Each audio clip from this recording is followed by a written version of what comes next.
Finola Burrell. I'm a physiotherapist and the other half of Strength Through Yoga, which I co-run with Hannah Barrett, whose YouTube channel this is.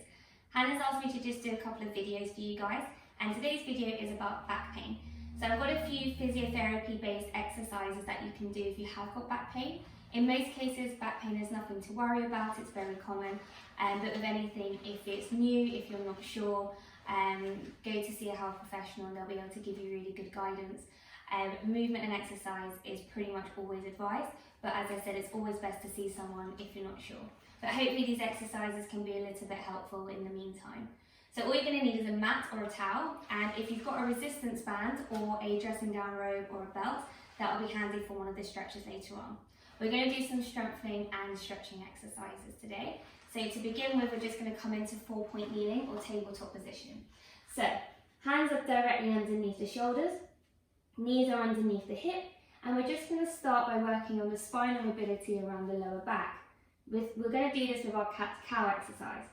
So you're going to inhale as you tuck the tailbone under, let the head drop down. Exhale as you arch the back, looking straight in front of you. Inhale to tuck under, and exhale to reverse the movement. One more inhale, and exhale, and come back to your neutral position. We're now going to work on the upper back. If your upper back is stiff, it can have a direct effect to your lower back and vice versa. So we do want to work on your upper back mobility as well. So we're going to do this with our thread the needle exercise. Inhale. As you exhale, bring your right arm underneath your left, slide it forwards as far as you can, letting the head come to the mat. Inhale to come back up. Exhale to the other side. Inhale. Exhale. Now I don't know if you heard it, but my back cracked there. Cracking is air bubbles popping. Nothing to worry about. Really common if you're doing this kind of spinal movement.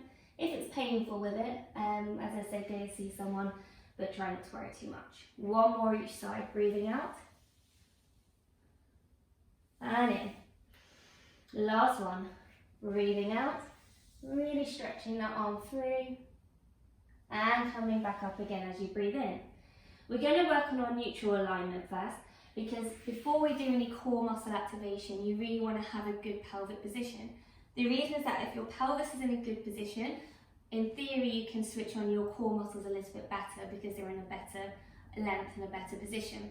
The core muscles I'm talking about are your pelvic floor and your transverse abdominal, which is your deep abdominal muscle. To switch on your abdominals, you want to imagine that you're pulling on a tight pair of jeans, or if you imagine your hip bones here are magnets and being drawn in towards each other. So it's a pulling in movement. Your pelvic floor is a lifting up movement. So imagine you're trying to stop yourself going for a wee or passing wind, and you want to avoid a pushing down sensation. If you feel it's pushing down, then just have a break for a second and then try again. So if we come into all fours in tabletop, we'll practice that.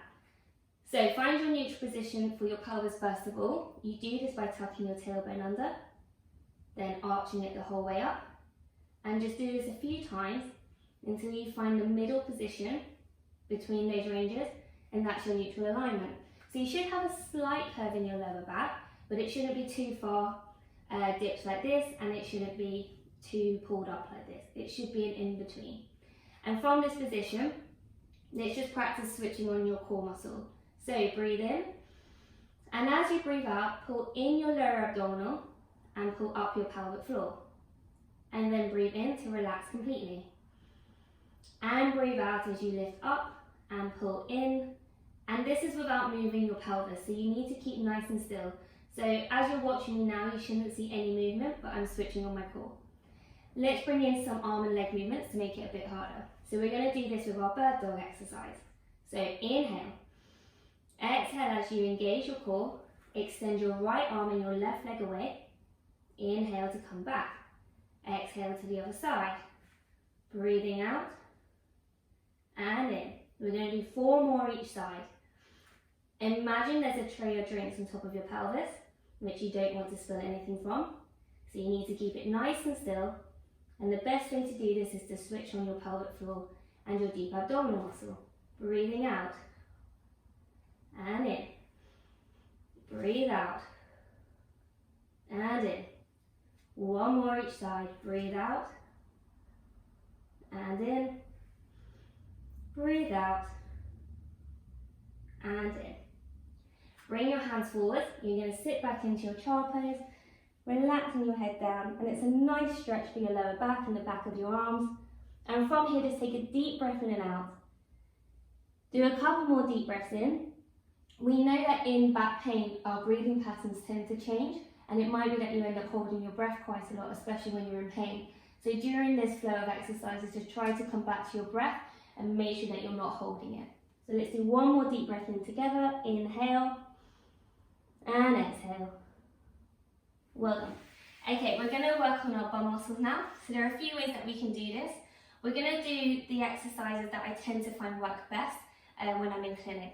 So the first one is to switch on your gluteal medius, and we're going to do that lying on our side. So if any of you follow Hannah or I on Instagram, then you'll see us do this exercise all the time. It's got really good evidence for switching on your gluteal medius. Your gluteal medius is an important muscle to help stabilise your pelvis and has implications in back pain. So we really want to make sure it's nice and strong. So if you come onto your side, in this position, we're still working our core muscle in our stomach, and we do this by lifting our waist away from the mat so that your spine is in a neutral alignment still, and you're switching on your deep abdominal muscles. And it just means as well that you keep a good position for your pelvis throughout the exercise. Keep your hips facing forward. Make sure that you don't roll back as you do the exercise, and you can use your hands in front just for a little bit of support. Inhale to prepare. As you exhale, let the toes drop down towards the floor and slowly lift the top leg up towards the ceiling, and then inhale to lower back down. Exhale to lift up. Inhale. Exhale. Inhale. Exhale. Inhale. Exhale. You're halfway. Inhale. 5. Nice and slow. Remember that gap. Breathe out. 4. 3 more. 3. Last 2. 1 more. Well done. You're just going to bend your knees. You're going to push yourself up, and we're going to swing the legs around, and we're going to repeat on the other side straight away. So coming onto your side again, making sure you have a gap between the waist and the mat. Bringing your hips forward. Inhale to prepare. Exhale to bring the top leg up. Inhale to lower. Breathe out and in. Breathe out and in. 7 more. Keeping the tummy tight. Breathe out and in. And you should feel this in the side of your butt cheek, not on the side of your thigh. If you are feeling it on the side of your thigh, roll your hips forward a little bit more, or turn the toes down towards the floor a little bit more. 4 more. And breathe in. Breathe out and in. Last 2. 1 more. Really good. You're going to bend the knees, you're going to push yourself up, and you're going to turn onto your back. You're going to lower yourself down. You can hold the back of your thighs to take the pressure off of your core muscles. Bend your knees in. We're going to work our gluteal maximus in our shoulder bridge exercise. If you bring your heels in towards your bum, you switch on your glute maximus a bit more. The further away your feet, you'll tend to switch on your hamstrings. So bring your legs in for this exercise, as I want your gluteal maximus to be the one switching on. So shoulders nice and open at the front, neck nice and long at the back. Inhale. As you exhale, push up towards the ceiling, squeezing the bum cheeks together. Inhale to lower. 9 more. Breathe out and in. 8, 7, 6, 5. Well done. 4 more. Squeeze. 3, 2, and last 1. Now some people might find that that's a bit sore for their back. If you're one of those people, what I would suggest you do is some bum squeezes. So stay in this position, squeeze the glutes in and relax, and do that 20 times in a row instead. We're now just going to work on our mobility a little bit more and some stretches for around the back of the legs. So bring your arms out to the side, feet and knees together, and you're just going to let your knees drop to the side. Just go as far as you can. You don't need to go into pain. If you can't go all the way to the floor, that's absolutely fine. Breathe in, breathe out to the other side, and in. If you want a bit more of a stretch, you can bring the top leg up and over. It's a bit more of an intense stretch, it's up to you. Come back, and then the other side. And back to the middle. You can bring your knee in towards your chest, just hug it in. And if you feel comfortable, you can bring both legs in, or just alternate legs. And just rock side to side. Give your spine a bit of a massage. To finish, we just want to stretch the back of the bum cheek. Your piriformis muscle and your glutes in your bum cheek area tend to get quite tight quite easily with back pain. So it's quite nice to do a bit of a stretch, particularly if you get piriformis syndrome or sciatica. This stretch can be quite helpful. So you're just going to bring one leg on top of the other, push the knee out slightly, and you're just going to hold this. I want you to hold it for about 30 seconds. Keep holding. I'm going to switch to the other leg, but when you do this on your own, just try to stretch and hold for 30 seconds a few times a day. Other side.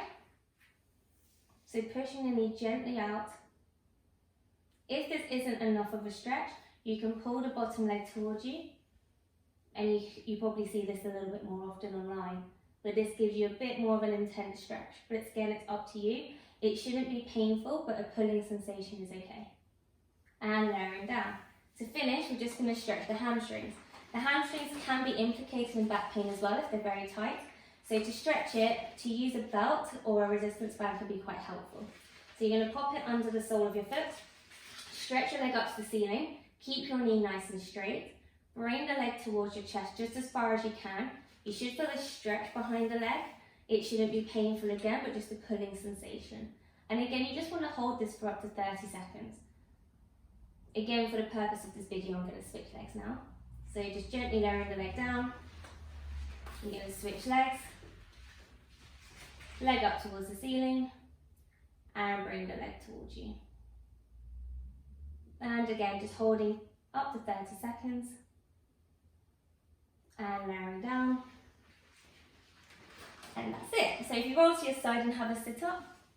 And if you do this exercise a couple of times a day, whenever you're at home, and then during the day, especially if you're at work, just try to keep moving, even if it's just shrugging the shoulders, moving the head, bringing the arms up and side to side at your desk. Any movement is good. Anyway, I hope that was helpful, and any questions, just get in touch with us.